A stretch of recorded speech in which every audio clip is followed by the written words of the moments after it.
최근에 또 바이에른 뮌헨 경기, 네네. 맨시티와 바이에른 뮌헨 경기를 하면서 예, 아무래도 그 경기도 당연히 또 중계를 했었죠. 중계를 하셨었고. 예, 다만 이제 김민재 선수와 덜리우트 선수가 없었죠. 그렇죠. 그래서 그 경기를 아무래도 많은 분들이 그 조합을 봤으면 좋았을 텐데 라고 했지만 어쨌든 그 경기를 보면서 김민재가 어떻게 뛸지 내지는 뭐 김민재의 주전 자리가 우파메카노의 많은 실수 때문에 확보가 좀 될 수 있겠다라는 생각도 좀 많이 들었고요. 좀 어떻게 보셨나요? 프리시즌 뭐 지금 단계에서 모든 것을 예측하기는 어렵고 그리고 저희 지금 이 녹화하는 시간 자체가 요거는 분명히 밝혀야 되는데 저희는 사실 그 첫 번째 경기 맨시티 대 바이에른 이거밖에는 본 게 없어요. 그래서 김민재 선수가 실제로 나온 모습도 보질 못했기 때문에 어떻게 될지는 알 수 없으나 바이에른 뮌헨의 전체적인 구도를 어렴풋하게나마 좀 짐작할 수는 있다. 그러니까 그 구도는 뭐냐? 역시 뭐 새벽의 축구 전문가 안 선생이 항상 해줬던 이야기지만 바이에른은 역시 왼쪽에 공격적인 백들이 많아서 이날도 이제 그 알폰소 데이비스 선수가 나왔기 때문에 거의 뭐 윙어 같은 플레이를 해주지 않았습니까? 물론 이 상황에서 마즈라위 선수도 뭐 부분 올라가기는 했었어요. 그러니까 마즈라위 선수도 오버래핑이 뭐 전혀 없었다는 아니지만 아무래도 알폰소 데이비스 선수가 거의 이제 윙어적인 역할을 수행하기 때문에 기본 포메이션은 4-2-3-1처럼 출발을 했다 손 치더라도 궁극적으로는 3백 시스템 같은 모습이 이제 빌드업 시에는 나온다. 마즈라위 선수가 약간 뭐 이 정도 위치에 세울까요? 그래서 어느 정도는 3백 시스템 같은 모습이 나오고 알폰소 데이비스 선수의 올라간 뒷공간은 역시 이날 이제 우파메카노 선수죠.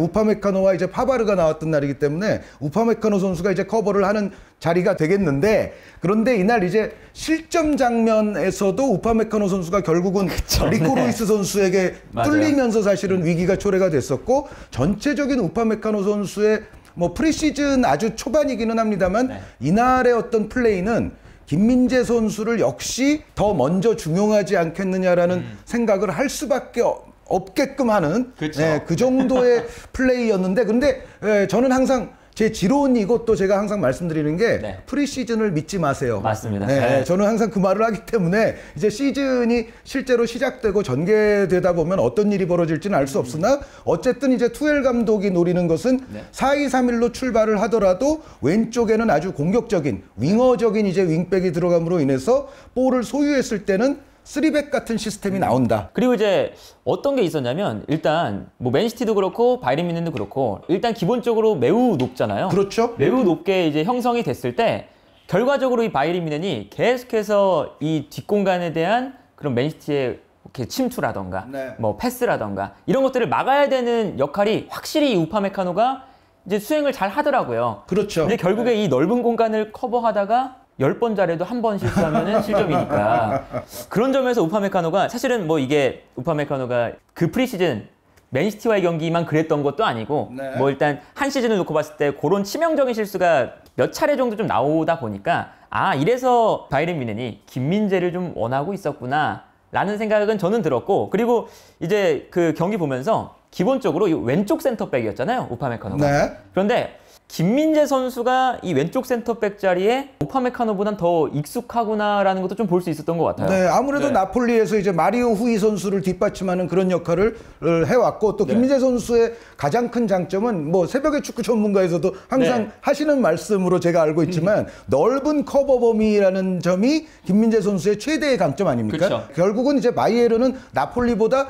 더하면 더했지 덜하지 않은 수준의 공격적으로 주도를 많이 하고 라인을 높은 위치로 끌어올리는 팀이기 때문에 김민재 선수의 그 넓은 커버 범위라는 강점은 바이에른 뮌헨과 투엘 감독 입장에서는 반드시 필요한 요소다라고 평가할 수가 있겠죠. 그리고 이제 여기에 더해서 알폰소 데이비스가 올라가고 그리고 자연스럽게 좀 3백처럼 됐을 때 요 앞에서 뛰는 선수가 키미히 라이머였거든요. 근데 라이머와 이제 아무래도 우파메카노가 호흡을 맞췄었고 김민재 선수가 요 자리에 뛰게 되면 아무래도 라이머랑 좀 호흡을 맞출 가능성이 높은 것 같아요. 네, 라이머 선수가 또 여러 가지 이제 멀티성이 있는 선수임과 동시에 동료들이 올라갔을 때 뒤쪽을 커버해주는 수비 위치 선정은 괜찮았거든요. 네네. 그렇게 보면은 이제 라이머 선수의 존재는 키미 선수를 편안하게 만들어줌과 동시에 김민재 선수의 전진에도 라이머 선수가 좀 대비를 해줄 수 있는 네, 그러한 어떤 상호 보완적인 관계가 또 여기서 일어나지 않을까. 우리 또 독일 축구에 아주 해박한 김현민 기자라고 계시잖아요. 네, 김현민 기자의 멘트에 따르면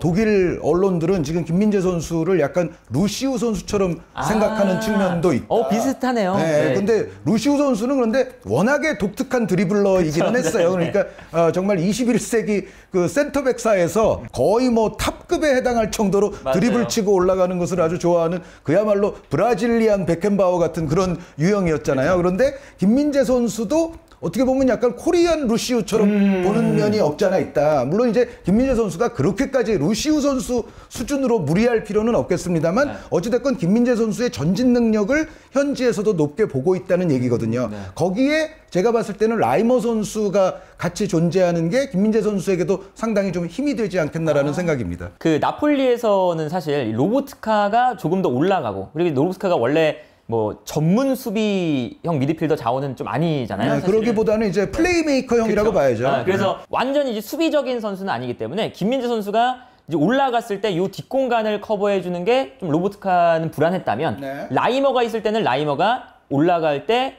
이 공간을 자연스럽게 커버해 줄 수 있는 이런 말씀이시겠죠. 네, 그러니까 물론 라이머 선수도 공격력이 없는 선수가 아니에요. 그러니까 박스 타격도 가능하고 뭐 측면 미드필더까지도 가능하고 라이머 선수도 정말 다재다능형으로 여러 위치에서 뛸 수 있습니다만 바이에른 뮌헨의 어떤 멤버 구성과 팀 플레이 스타일을 고려했을 때는 라이머 선수는 바이에른에서는 조금 희생적인 역할이 되지 않겠나라는 생각은 좀 있죠. 그러니까 마치 이제 바르셀로나에서 라키티치 선수가 원래 세비야에서는 엄청나게 공격적인 플레이메이커였거든요. 그런데 바르셀로나에서 플레이할 때는 라키티치 선수가 상당히 수비적인 미드필더처럼 뛰었잖아요. 이제 그런 것처럼 라이머 선수가 전체적인 바이에른의 구조상에서는 역시 조금 이타적인 그런 플레이를 많이 하지 않겠는가. 그리고 그것은 김민재 선수가 올라가는 부분에 있어서도 상당히 도움이 될 것 같다라는 어떤 저의 지금 현재 상태에서의 예측입니다. 그러면 이제 약간 궁금해지는 게 이 나폴리에서도 김민재가 올라갔을 때 마리오 후이라던가 흐비차라던가 아니면 뭐 지엘린스키라던가 이 왼쪽 라인에서의 호흡이 괜찮았잖아요. 그렇죠. 그러면 이제 바이에른 뮌헨에서는 알폰소 데이비스, 뭐 지난 경기를 따지면 코망, 그리고 무시알라가 있었는데 요 이제 조합이 나폴리와 비교했을 땐 좀 어떻게 전개가 될까요? 물론 이제 흐비차 선수 같은 경우는 지난 시즌 아주 시즌 말미에 와서는 조금 위력이 감소했지만 그래도 한동안은 뭐 유럽에서 내노라는 윙포워드 역할을 했었잖아요. 그런데 그럼에도 불구하고 전반적으로 보면 바이에른 뮌헨의 퀄리티가 나폴리보다 오히려 조금 더 우위라고 봐야 되겠죠.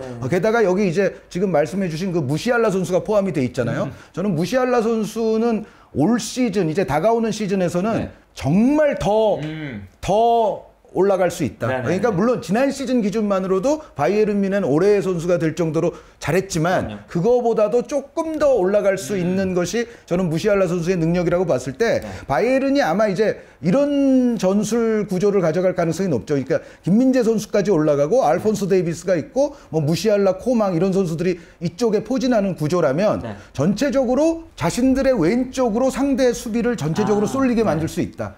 그러면은 반대편에 이제 리로이 자네 선수가 만약에 있다면 이쪽의 자네 선수는 아이솔레이션이 가능한 거죠. 그러면 이제 김민재가 롱패스로 또 방향 전환도 해줄 수 있고. 사실은 나폴리에서도 이러한 형태랑 약간 비슷했잖아요.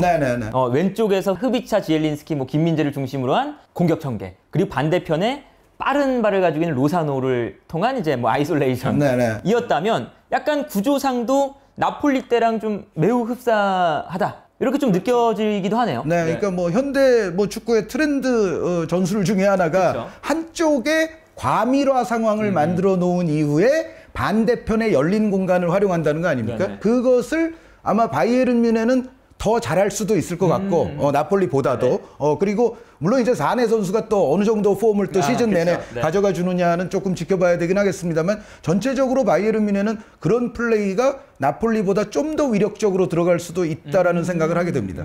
이제 말씀을 들어보니까 이제 아무래도 투엘 감독이 첼시 시절에 네. 3백을 썼을 때와 어느 정도 좀 유사한 감도 있는 것 같거든요. 그렇죠. 그러니까 네. 투엘 감독이 첼시에서 가장 정말 좋은 시기를 보냈을 때가 구조적으로 다 3백이었어요. 그렇죠. 그것을 투엘 감독도 모르는 바가 아닐 것이고, 그리고 지금 전체적인 선수 영입도 제가 현지 언론을 이제 저도 좀 봤습니다만 3백을 예상하는 언론들이 꽤 있습니다.